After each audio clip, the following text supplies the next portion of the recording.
Radioscoop, les scoops de l'Auvergne. Chaque jour, Radioscoop donne la parole à tous ceux qui font vivre l'Auvergne.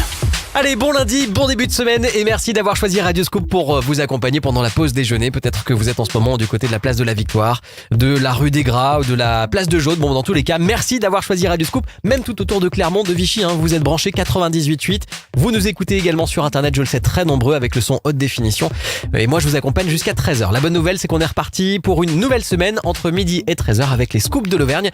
Et celui qui vient de me rejoindre dans ce studio, ici, Radioscoop Boulevard de Zay, c'est Fred Silva. Salut Fred. Bonjour Sylvain, bonjour tout le monde. On est reparti pour une nouvelle semaine d'actualité et d'infos sur Radioscoop. Même pendant les vacances scolaires, on ne fait pas de pause sur Radioscoop et nous allons parler aujourd'hui dans l'émission de la mairie de Romagna. La nouvelle équipe qui a été élue en mars dernier a décidé de négocier des tarifs avec plusieurs mutuelles pour qu'elle propose une couverture santé à destination des habitants et des employés communaux. C'est assez original et c'est nouveau, notamment dans notre région. On en parle dans quelques instants avec Marie-Jeanne Gilbert, l'adjointe chargée des affaires sociales. Elle répondra aux questions de Tiffaine Coulon pour Radioscoop. Et puis on parlera aussi dans quelques instants dans les studios. Il sera avec nous. C'est un des nouveaux exploitants du parc animalier d'Arles-sur-Couze, Rémi Gaillot, le copropriétaire du parc, qui sera avec nous pour nous parler du plein de nouveautés au parc animalier d'Auvergne. Un spectacle différent et une biodiversité qui sont mises en valeur. On en parle avec lui dans quelques instants à ne pas rater. Et c'est tout de suite en première partie des Scoops de l'Auvergne. Allez, on va voyager dans cette première partie des Scoops de l'Auvergne. On va prendre la direction d'Arles-sur-Couze, à la frontière entre le Puy-de-Dôme et le Cantal, pour parler du parc animalier d'Auvergne. Plein de nouveautés encore pour cette nouvelle saison, un spectacle différent et une biodiversité mise en valeur. C'est en tout cas le pari des nouveaux exploitants qui ont repris l'affaire il y a 2 ans. Et depuis, ils redonnent vie au parc. 400 animaux, dont 15 nouvelles espèces, de nouveaux enclos également. C'est devenu un parc animalier d'un nouveau genre. Il ne s'agit plus d'exhiber les animaux, mais de reproduire aussi les conditions de leur habitat naturel, ou presque. Et pour en parler avec nous aujourd'hui dans les studios de Radioscoop, Rémi Gaillot, le copropriétaire du parc d'Arles-sur-Couze. Bon, un petit mot tout d'abord sur ce parc. Ça fait 2 ans que vous l'avez repris. Et c'est important de le dire, important de le souligner, parce que beaucoup de nouveautés sont arrivées. Et surtout, on sent que il y a une vraie structure. Et quand on rentre dans ce parc, en tout cas, on se sent à l'aise. Oui, effectivement, ça fait 2 ans qu'on a repris avec Pascal Damois, mon associé, et on a essayé au début, en reprenant le parc, d'essayer de raconter une nouvelle histoire avec ce parc. Pas faire un parc animalier qui était plutôt traditionnel, mais plutôt l'orienter. On avait envie de raconter quelque chose aux visiteurs, et on a spécialisé le parc sur la faune des massifs montagneux du monde. Classiquement, des parcs sont représentés en présentant les différents continents. La faune des continents, là, on voulait les spécialiser.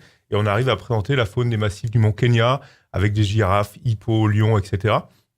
Et le massif, par exemple, de l'Himalaya, avec des panthères des neiges, des taquins, des markhors. Le massif de l'Isalo, qui est un petit peu méconnu à Madagascar. Le massif du Kinabalu en Asie du Sud-Est, etc., etc. D'accord. Voilà. Donc, pour faire venir justement tous ces animaux, pour aller les chercher, comment ça se passe ? Est-ce que c'est compliqué ? Expliquez-nous comment ça se passe, le fonctionnement d'un parc animalier, en fait. Aujourd'hui, il faut savoir que le commerce des animaux sauvages est complètement interdit, prohibé, depuis 1973. Donc aujourd'hui, les animaux s'échangent entre parcs. Donc aujourd'hui, le parc, depuis 2 ans, on a entrepris un énorme renouveau du parc, redonner une nouvelle dynamique, et on vient d'être membre de l'EASA, qui est une organisation européenne qui s'occupe de programmes de conservation. Ce qui est une de nos missions publiques en tant que parc animalier, c'est travailler sur des programmes de conservation d'espèces qui sont en voie de disparition.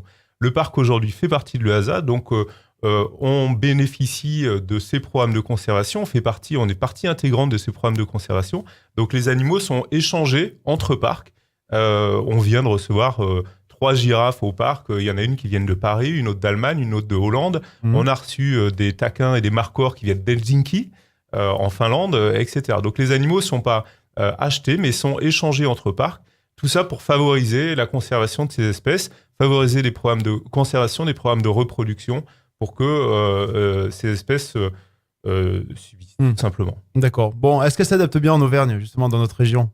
Alors, on a la chance d'avoir un site complètement incroyable, extraordinaire à Arles-sur-Couze, qui est un site montagneux. Donc c'est un petit peu ce qui nous a poussé à orienter notre plan de collection sur la faune des massifs montagneux du monde. On est à entre 650 et 850 mètres d'altitude. avec un panorama plutôt donc de montagne. Et donc les animaux spécialisés sur la faune des massifs du monde, du coup, s'adaptent plutôt bien aux conditions météorologiques d'Arth-sur-Couse. Forcément. Bon, est-ce qu'il y a des espèces qu'on n'a pas vues peut-être en France? Est-ce qu'il y en a sur Arth-sur-Couse qu'on voit pas en France ou Alors, c'est difficile à les dire. grosses nouveautés, la manière dont on l'a orienté, ce qu'on va retrouver, c'est surtout des choses exceptionnelles dans la mixité et dans l'immersion. C'est-à-dire que ce qui sont les deux piliers de la nouveauté du parc, c'est de travailler sur la mixité pour éviter que les animaux s'ennuient dans un parc. Ce qui est un de nos jobs aujourd'hui, c'est de faire en sorte que les animaux soient bien, que le public voit des animaux vivants et pas des animaux qui tournent en rond. Et ben on a travaillé sur la mixité, c'est-à-dire mettre des animaux qui vivent dans un même périmètre dans la nature, c'est de les mettre ensemble dans la nature. Donc on présente des ours et des loups. Voilà, on est 2 parcs en France à présenter des ours et des loups ensemble. Alors, comment se passe leur entente justement, parce qu'on Alors, peut c'est un petit peu complexe Mhm. de faire évoluer des ours et des loups ensemble. Donc, il faut travailler sur la répartition, essayer de faire des groupes qui sont unisexes pour qu'ils puissent éviter de rentrer en compétition et puis, du coup, accepter l'autre sur son territoire. Donc, ça, c'est absolument passionnant. Hein. C'est un travail que on a une équipe d'animaliers on a depuis maintenant le renouveau, on a 14 personnes qui travaillent au parc. On a une belle équipe d'animaliers qui sont des gens passionnés, qui connaissent bien leur job et qui travaillent sur justement cette mixité, des travaux d'observation, des travaux d'enrichissement. c'est une expérience aussi de voir le comportement que peut avoir un ours avec un loup justement. Alors effectivement, comme c'est à peu près unique en parc animalier, c'est absolument passionnant d'essayer de comprendre, d'évoluer.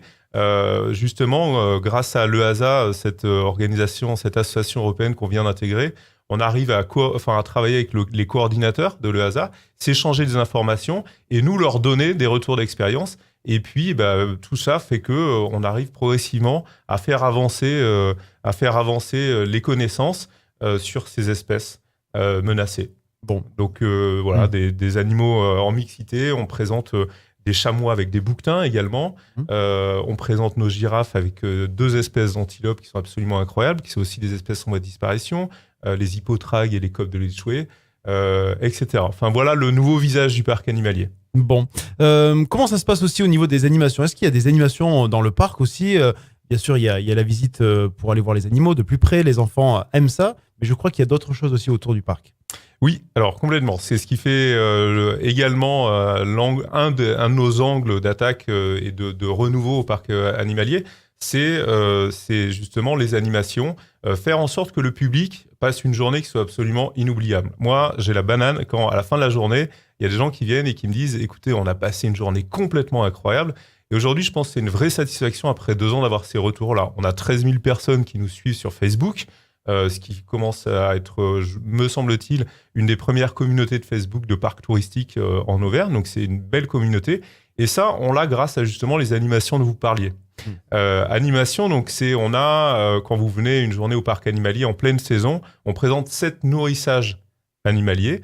C'est-à-dire que nos soigneurs animaliers vont présenter pendant une dizaine de minutes, vont nourrir des animaux et vont leur présenter les spécificités de chacune de ces espèces. Donc ça rend une visite, ça anime la journée, ça la rend passionnante. Et une autre animation qu'on fait également et qu'on a mis en place depuis cette année, c'est des animations pédagogiques pour les scolaires. On a créé toute une zone pédagogique sur 2 hectares avec une classe pédagogique. C'est un chalet qui contient à peu près 2 classes. Un chalet de 60 mètres carrés qui est en pleine forêt, qui présente la particularité d'être immergé au milieu des animaux. Donc les élèves font classe, on leur présente des ateliers pédagogiques au milieu des animaux, au milieu des cercicas. D'accord. Okay. Donc généralement ils sont un peu distraits pendant nos ateliers pédagogiques, mais pour eux c'est une expérience qui est unique. Donc, voilà. C'est vraiment passionnant. C'est ludique, voilà. Et puis c'est ça. Alors, c'est effectivement, je pense que vous avez utilisé le bon mot. Vous avez bien potassé. Effectivement, on essaye de faire que la pédagogie ne soit pas rébarbative, mais soit ludique. C'est-à-dire qu'on appelle ça la pédago-ludique. Donc, tous les ateliers qu'on va faire avec les étudiants, avec les élèves, c'est des ateliers pédago-ludiques. C'est-à-dire qu'on va essayer de leur apprendre tout en faisant que eux soient acteurs de leur propre découverte.